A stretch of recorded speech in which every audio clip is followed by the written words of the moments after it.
ন্যূনতম মাসিক বেতন 15,000 টাকা করতে হবে। আশা করি কেরালার আশা কর্মীদের পাশে দাঁড়াতে হবে। আশা কর্মী ইউনিয়ন জিন্দাবাদ, AIUTC জিন্দাবাদ। ন্যূনতম মাসিক বেতন 15,000 টাকা করতে হবে। কেরালার আশা কর্মীদের পাশে দাঁড়াতে হবে।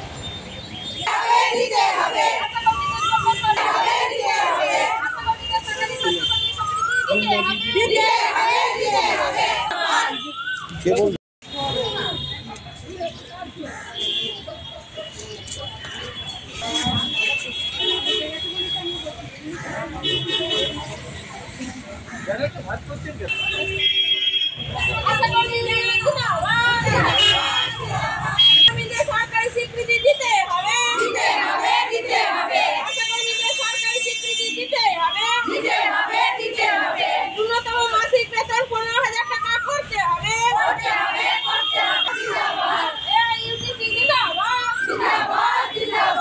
আশা কর্মীদের সরকারি স্বীকৃতি দিতে হবে। বেতন দিতে হবে। আশা কর্মী ইউনিয়ন জিন্দাবাদ। পরপর ডেপুটেশন হয়ে আসছে। আমাদের হচ্ছে 14 দফা দাবি আছে। আর সেই দাবির সঙ্গে সঙ্গে আমাদের হচ্ছে সরকারি স্বাস্থ্যকর্মী স্বীকৃতি দিতে হবে, ন্যূনতম বেতন 15,000 টাকা দিতে হবে। আর কর্মরত অবস্থায় কোনো আশাকর্মী মারা গেলে তাকে 5 লক্ষ টাকা দিতে হবে। আর হচ্ছে যে ইনসেনটিভ আমাদের যে বকেয়া 3-4 মাস পড়ে আছে সেগুলো অবিলম্বে দিতে হবে।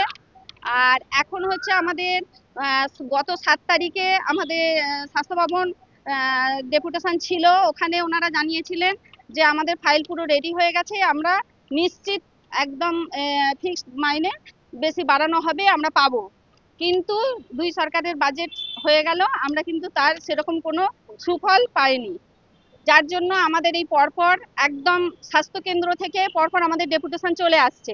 আমরা 19 তারিখে 19/2 সব আমাদের হচ্ছে সাব সেন্টার ওয়াইজ দিয়ে এসেছি। 24 তারিখ থেকে পরপর 2, 3, 24, 25, 26 যার যেরকম সুবিধা হয়েছে সেই মতো আমরা ব্লকে প্রত্যেকটা ব্লকে বিএমই স্যারের কাছে ডেপুটেশন দিয়েছি। আজকে আমাদের এই প্রত্যেকটা রাজ্যে এই প্রত্যেকটা ডিস্ট্রিক্টে আমাদের এইভাবে চলছে সিএমএইচ অফিসে ডেপুটেশন। এই আমাদের এই একই দাবি, আমাদের দাবি হচ্ছে ওই 15,000 টাকা মাসের ভিতরে আমাদের মেয়েরা আছে ডেপুটেশনের জন্য, ওরা ভিতরে ঢুকেছে। এবার আমাদের হচ্ছে যদি এই দাবি মেনে নেওয়া না হয় তাহলে ভবিষ্যতে আমরা কর্মবিরতিতে যেতে বাধ্য হব। এটা আমাদের ইউনিয়ন যা আমাদের সিদ্ধান্ত নেবে আমরা সেই সিদ্ধান্ত মতো আগাবো। আমার নাম রুমা সাউ।